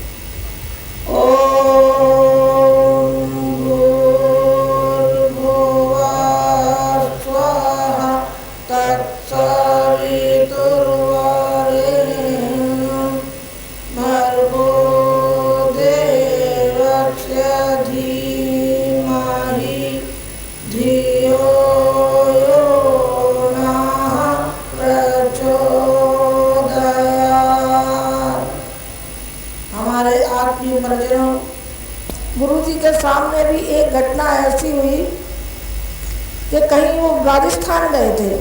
राजस्थान गए तो एक महिला ने दूध दिया। पहले बहुत पुरानी बात है, ये 40 साल पुरानी बात मैं आपसे बता रही हूँ। तो एक स्वामी प्रेमानंद उनके साथ गए और वो दोनों गिलासों में वो बजाज शक्कर के नमक डाले। नमक डाल करके लाई तो दोनों गिलास थमा दिए। तो वो बोला, जो स्वामी प्रेमानंद जी थे, उन्होंने कहा गुरुजी मत लेना बिल्कुल, अरे जी कम का जहर कर लाई दूध को, बिल्कुल जहर। उन्होंने जरा फटकार के कहा चुप हो जाओ, मरे नहीं जाते नमक पी करके, नमक से हमारा पेट साफ हो जाएगा, ज़्यादा ये होगा, 2-4 बार लैट्रिन को जाना पड़ेगा तो जाएंगे, पर एक भावनाओं को आप ठेस कैसे पहुँचा रहे हैं। थोड़ी देर बाद महिला आई और उस महिला ने कहा, गुरुदेव आज मुझसे बहुत भूल हो गई। बेटी क्या हो गया? उन्होंने कहा कि मैं तो शक्कर के उसमें और मैं आपके नमक मिला करके ले आई। उन्होंने कहा बेटी तेरा दूध बहुत मीठा था, हमें नमक नहीं लगा, हमने तो तेरी भावनाओं को पिया है और तेरी श्रद्धा को पिया है, न हमने नमक को पिया है न हमने दूध को पिया है। हमने तो तेरे अंदर जो बैठा हुआ देवत्व है वो हमने देखा, जो तेरी भावनाएं थी और श्रद्धा थी। आप ये अश्वमेध में भाग लेने के लिए आए जिससे कि आपको ऊर्जा और शक्ति मिलेगी। आप यदि मन से यदि भाग लिया है आपने और श्रद्धा के साथ आपने लिया है तो इसके सत्परिणाम आपको मिलने ही हैं। गुरुजी जो हाथ में लाल मसाल थमा गए हैं, तो लाल मसाल हमारी जन जन तक पहुँचनी चाहिए। गायत्री मंत्र जन जन पहुँचना चाहिए, जन जन के पास पहुँचना चाहिए। देव स्थापना जन जन तक पहुँचनी चाहिए। पूजा उपासना जन जन तक पहुँचनी चाहिए ताकि भगवान के प्रति वो आस्था और विश्वास रखें। आपको उसी ओर चलना चाहिए और मैं आशा रखती हूँ कि आप, मेरा ख्याल है आप चलेंगे भी और चलना चाहिए भी। और नहीं तो मैंने कल कहा था, कल मैंने विनोदी उसमें थोड़ी सी लहजे में कह दिया था, आज भी मैं पुनः उसे दोहराए देती हूँ कि आप नहीं मानेंगे तो देखो हम और गुरुजी आपके कानों की छाई करेंगे वो बैठ के, और जब आप सो जाएंगे तो आपको चैन से नहीं सोने देंगे। एक इस गाल में एक इस गाल में, एक माता जी का ढपेड़ा पड़ेगा और एक पड़ेगा गुरु जी का ढपेड़ा, तो आप उल्टे पुल्टे हो जाएंगे। उल्टे पुल्टे न हो जाए इसलिए आप बखत से पहले ही, आपकी बहुत आवश्यकता है, आपकी बहुत मांग है इस देश को। हम आजीवन आपको बांधे रहेंगे। जब तक हम जिंदा हैं तब तक आप बंधे रहेंगे, और जब हमारा शरीर नहीं रहेगा तो परोक्ष रूप से आपके ऊपर छाए रहेंगे। जिस तरीके से गुरुजी काया शरीर और सूक्ष्म शरीर में जाकर के सारे वातावरण पर छाए हुए हैं, इसी तरीके से हम अपने बच्चों पर सारे विश्व पर छा लेंगे। किसी के माध्यम से कराएं हम चाहे, तो माध्यम कोई भी हो सकता है। मुझे आशा है आपसे बहुत कुछ आशाएं मैं लेकर के आई हूँ इस गुना नगरी के लिए। छोटे से जिले में इतना बड़ा काम हो गया है, इतनी अपार भीड़ होती हुई चली आ रही है। मुझे बहुत खुशी है और बहुत प्रसन्नता है। इन शब्दों के साथ मैं अपनी बात समाप्त करती हूँ।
जो तपोनिष्ठ कहलाए तप करके, जो ज्ञान को साकार करके वेद मूर्ति कहलाए, जिनसे आज हम दीक्षित होकर के अपने जीवन को धन्य करने के लिए जा रहे हैं, ऐसे सदगुरु का आप आवाहन करेंगे, दोनों हाथ जोड़ेंगे और गुरु तत्व का की स्थापना प्रतिष्ठापना यहाँ पूजा की चौकी पर करेंगे। ओम गुरुर्ब्रह्मा गुरुर्विष्णु गुरुर्देव। दीक्षा में हजारों नर नारी उपस्थित थे। केंद्रीय प्रतिनिधियों ने उन्हें सारी प्रक्रिया समझाई तथा प्रारंभिक कर्मकांड पूरा करवाया। व्याप्तम येन चराचरम तत्पदम दर्शितम येन तस्मै श्री गुरवे नमः। ओम सद्गुरुदेवाय नमः।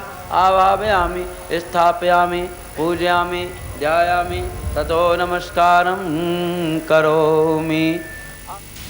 दीक्षा देने वंदनीय माताजी स्वयं पधारी। पहली दक्षिणा है कि आप नियमित उपासना करेंगे, एक दिन भी आपकी चूक नहीं होनी चाहिए। नंबर 2, उपासना तो हुई अपनी जीवात्मा के लिए, भगवान के लिए, और साधना हुई अपने लिए, अपने परिष्कार के लिए। आप परिष्कृत होइए, स्वाध्याय कीजिए। स्वाध्याय आपको नियमित करना चाहिए, अच्छे विचार आपको पढ़ने चाहिए ताकि आपकी बुद्धि का विकास होता हुआ चला जाए। प्रतिज्ञा कीजिए कि जो भी आपके अंदर बुराइयां हैं उन बुराइयों को आप निकालेंगे। कौन कौन सी बुराइयां हो सकती हैं? बुराई नंबर 1 कि शराब हो सकती है, शराब पीते हो, मीठ खाते हो, बीड़ी सिगरेट पीते हो, पान तम्बाकू खाते हो, और भी इसमें जो अनेक बुराइयां छिपी हुई हैं, जिसमें हमारी शारीरिक और मानसिक बुराई भी है कि शरीर से तो नहीं होता, कई बार दिमाग से होता है, दिमाग से भी नहीं होनी चाहिए।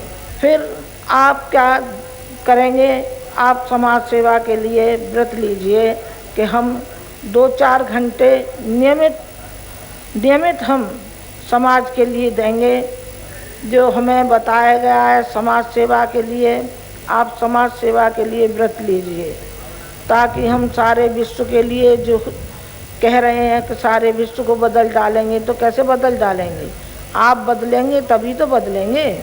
5वीं जो दक्षिणा है वो है अंशदान। आलस्य और प्रमाद जो छाया रहता है, इस आलस्य और प्रमाद को निकाल देंगे। जो लड़कियां हैं जो बैठी हैं, मैं उनसे कहूँगी कि वो आलस और प्रमाद को छोड़ करके नारी जागरण के लिए कुछ कार्य करें।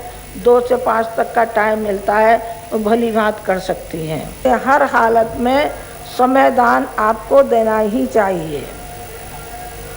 समय की पुकार है, समाज की पुकार है, ये राष्ट्र की पुकार है कि आपको ये सुननी चाहिए और सुन करके आप यूँ ही चुप न रह जाएं, बल्कि अपने हृदय में उतारें और उसको कार्य रूप में आप लाएं। अब आप जुड़ी रहे हैं तो पक्के मन से जुड़िए, रंगी रहे हैं तो पक्का रंग चढ़ना चाहिए, कच्चा नहीं है। अब आप दीक्षा के लिए तैयार हो जाइए। दोनों हाथ इस तरीके से मिला लीजिए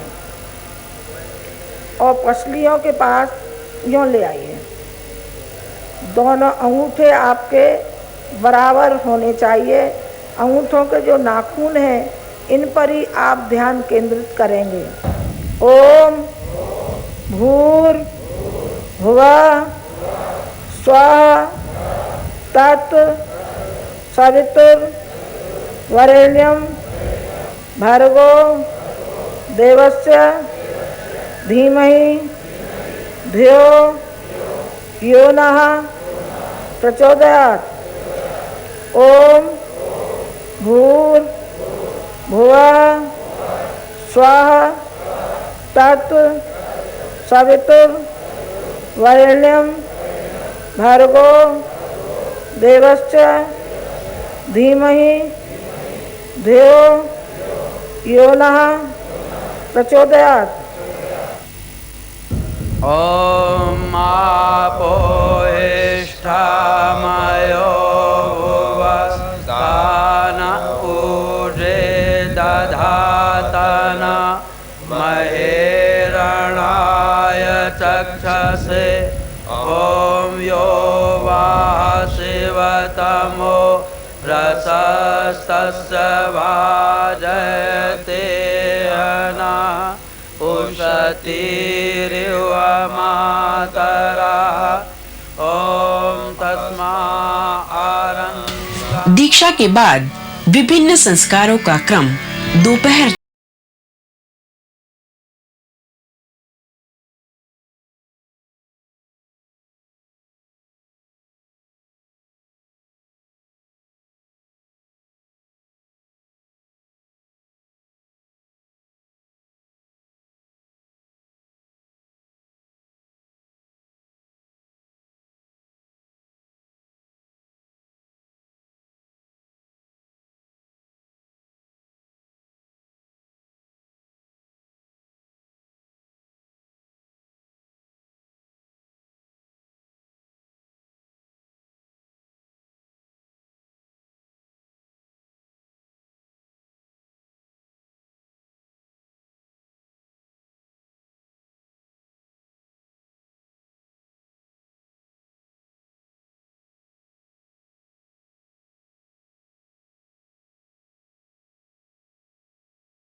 वंदनीय माताजी ने गुना शक्तिपीठ में प्रखर प्रज्ञा सजल श्रद्धा प्रतीकों की प्राण प्रतिष्ठा की।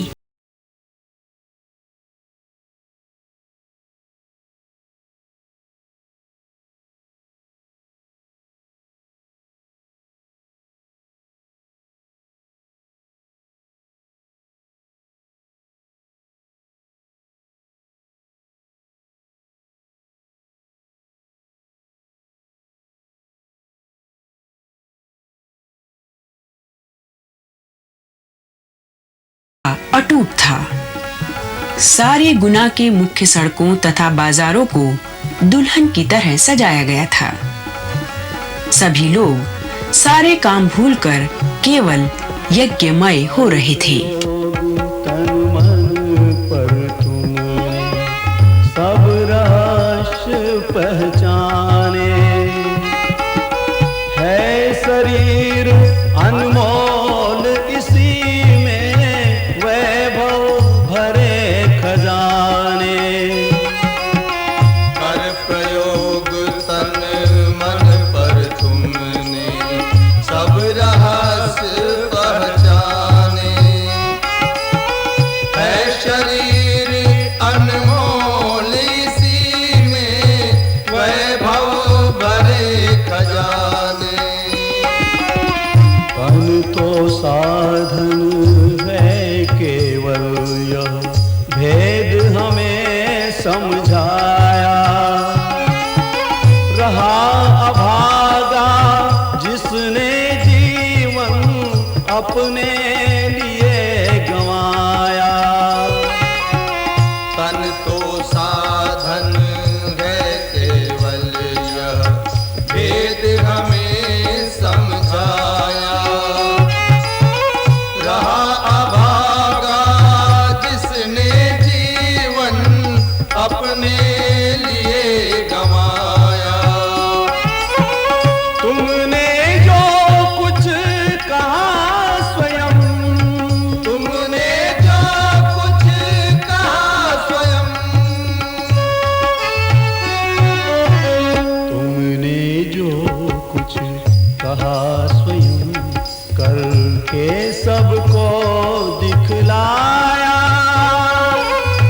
कभी नहीं भूलेगी धरती यह उपकार तुम्हारा, यह उपकार तुम्हारा। दीप यज्ञ वाले दिन गुना की तरफ से अग्रवाल समाज के प्रधान ने प्रवचन मंच से वंदनीय माताजी की अभ्यर्थना करते हुए गुना वालों की मनःस्थिति को बड़े भावना भरे शब्दों में व्यक्त किया। हे माता, हे वंदनीय माता, तेरे गुना नगर के इस आगमन से आज इस गुना नगर में चारों ओर हमें अच्छा सुनाई पड़ रहा है, अच्छा ही अच्छा दिखाई दे रहा है। हमारा चिंतन अच्छाइयों की ओर बढ़ रहा है, हमें स्थिरता की प्राप्ति हो रही है। दिव्य शक्तियाँ हमको आशीर्वाद दे रही हैं, हमें उज्जवल और श्री और आयु की प्राप्ति हो रही है। हे माता, तुमने जो अपनी अनन्य कृपा इस गुना नगरी को प्रदान की है और परम पूज्य गुरुदेव के विचारों की अभिव्यक्ति और उसके प्रत्यक्ष दर्शन का जो अवसर इस गुना नगरी के द्वारा सारे देश में प्रकाशित करने का जो निर्णय लिया है, हम उसको आज यहाँ प्रत्यक्ष देख रहे हैं। हम देख रहे हैं कि छुआछूत को किस तरह से तोड़ा जा सकता है, किस तरह से मिटाया जा सकता है।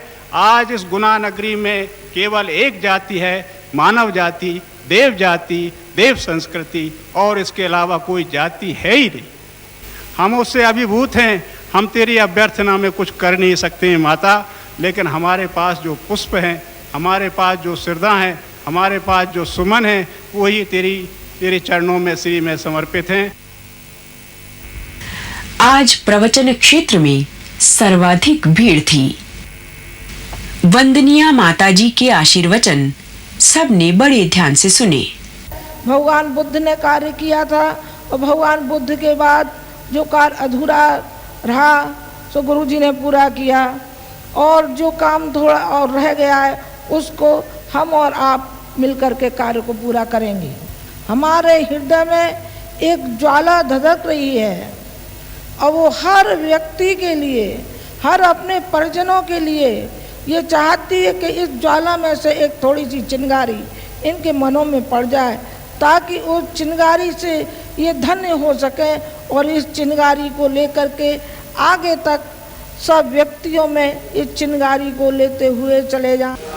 उन्होंने कहा कि यज्ञ की पूर्णाहुति इस अभियान की समाप्ति नहीं है। घर घर और सारे विश्व में देव संस्कृति के सूत्र पहुंचाए बिना हमें विराम नहीं लेना है। जय महाकाल जय महाकाल जय महाकाल जय महाकाल जय महाकाल जय महाकाल। बोलिए युगाधिपति महाकाल की जय।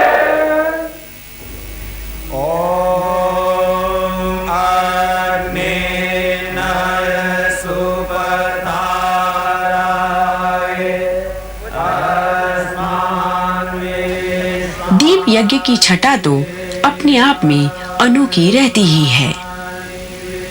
दीप यज्ञ के क्रम में जगमग ज्योतित वातावरण में देव शक्तियों एवं वंदनीय माताजी की साक्षी में लाखों लोगों ने अपने जीवन में गायत्री उपासना, श्रेष्ठ विचारों का स्वाध्याय तथा जनहित के लिए समय एवं साधन निकालने के लिए सामूहिक रूप से संकल्प किया।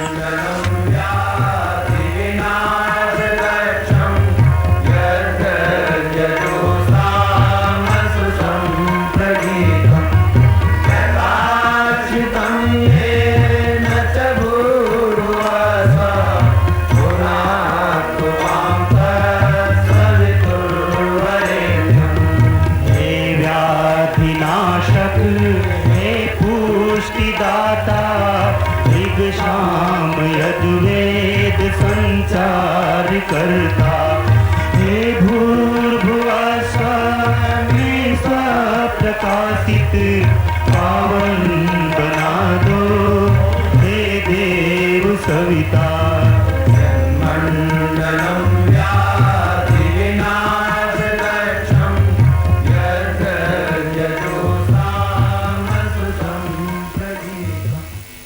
अंतरिक्ष में परमात्मा की चेतना जो परिवर्तन कर रही है, वो ज्योति जल रही है, हम अपनी भावना उसमें हो रहे हैं, दीपक की तरह हम प्रकाशित हो रहे हैं। अगर अगरबत्ती की तरह हमारे अंदर सत्कर्म की सुगंध उठेगी, ये भावना करते हुए स्वाहाकार दीप यज्ञ। ओम भूर्भुवः स्वः तत्सवितुर्वरेण्यं भर्गो देवस्य धीमहि धियो यो नः प्रचोदयात् स्वाहा। इदं गायत्र्यै नमः। ॐ भूर्भुवः स्वः तत्सवितुर्वरेण्यं भर्गो देवस्य धीमहि धियो यो नः प्रचोदयात् स्वाहा।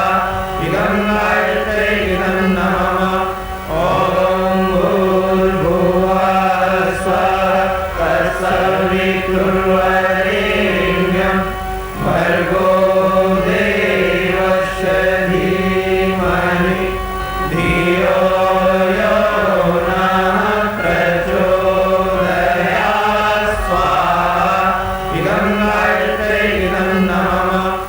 चलो करें स्वागत, आरती सजा लो, ये दीप जला लो, ये नया युग चला रहा है। चलो करें स्वागत, आरती सजा लो, दीप जला लो, ये नया युग चला रहा है। चलो करें स्वागत, आरती सजा लो, ताली बजाकर स्वागत कीजिए। जला लो, ये नया युग चला रहा है। ओ नया युग चला आ रहा है। युग चला आ रहा है, नया युग चला आ रहा है, नया युग चला आ रहा, नया युग चला आ रहा है, नया युग चला आ रहा है। जयति जय गायत्री माता, जयति जय गायत्री माता, सतमार्ग पर हमें चला, सभी गाएं, है सुखदाता। जयति जय गायत्री माता, आदिशक्ति तुम अलख निरंतर, जग पालन करती माँ, जग पालन करती। शोक शोक भय क्लेश कला, दारिद्र दैन हरती। जयति जय गायत्री माता, ब्रह्म रूपणी प्रणत पालनी, जगत दात्री अम्बे माँ, जगत दात्री अम्बे। भवभयहारी जनहितकारी, सुखदा जगदम्बे। जयति जय गायत्री माता। प्रातः काल से ही श्रद्धालु जन यज्ञशाला में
सृष्टि के विनाश की संभावनाएं पैदा हो गई हैं, किंतु सृष्टा को, ईश्वर को अभी विनाश स्वीकार नहीं है। इसलिए दैवीय चेतना के हस्तक्षेप से मनुष्य की बिगड़ी दिशा को मोड़कर उज्जवल भविष्य के मार्ग पर लाया जाना है।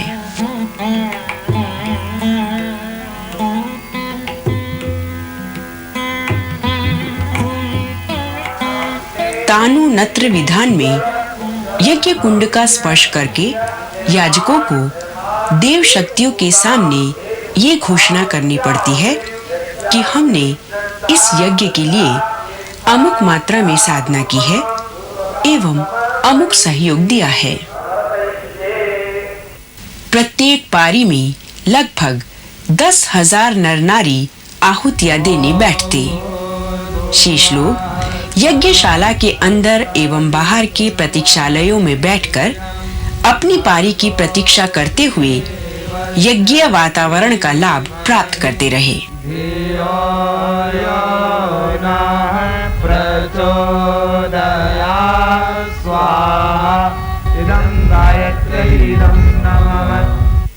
राष्ट्र विकास की चेष्टाएं सन्मार्गामी हों और फिर ये सत प्रवृत्तियों और सत चेष्टाओं वाले व्यक्ति एक होकर के राष्ट्र को जागरूक करेंगे तो लक्ष्य बहुत दूर नहीं है। इसी भावना के साथ अब आहुतियां प्रारंभ होंगी। पूर्णाहुति के दिन श्री माधवराव सिंधिया भी गुना पहुंचे। यज्ञ के अनुरूप पीला कुर्ता धोती पहनकर उन्होंने पूर्णाहुति में भाग लिया।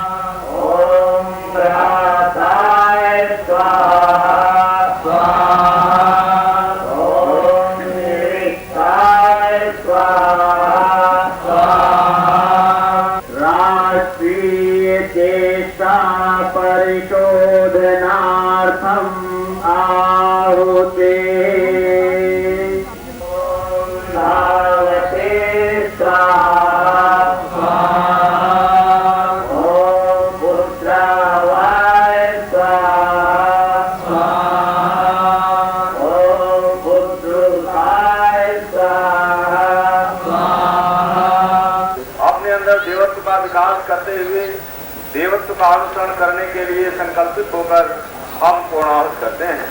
ओम अग्निशमे धर्मशमे अर्धशमे सूर्यशमे प्राणशमे अश्वमेधशमे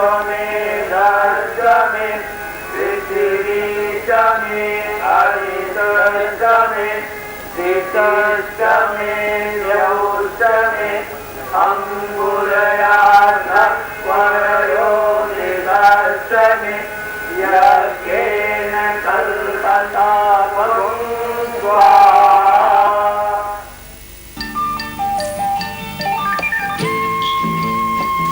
पूर्णाहुति के क्रम में प्रत्येक पारी में विशेष आहुतियां दी गईं। प्रत्येक याजक से देव दक्षिणा के संकल्प कराए गए। उन्हें बताया गया कि देव शक्तियों को प्रसन्न करके उनका अनुग्रह पाने के लिए अपने दोषों के त्याग और सत्य प्रवृत्तियों को ग्रहण करने का संकल्प लेकर दक्षिणा अर्पित करनी चाहिए। यज्ञ करने वालों तथा दूर बैठकर प्रेरणा लेने वालों में से अगणित व्यक्तियों ने ये संकल्प करके आत्मोत्कर्ष तथा राष्ट्र निर्माण की दिशा में निश्चित कदम बढ़ाए। ये हमारे पिछले कार्यक्रमों की एक लघु कड़ी है और भविष्य में इसमें अनेक कड़ियां जुड़ती चली जाएंगी। हिमालय की ऋषि सत्ता द्वारा कल्पित एवं आचार्य श्रीराम शर्मा द्वारा उद्घोषित मनुष्य मात्र के लिए उज्जवल भविष्य की कल्पना एक दिन साकार होगी, ये हमारा विश्वास है।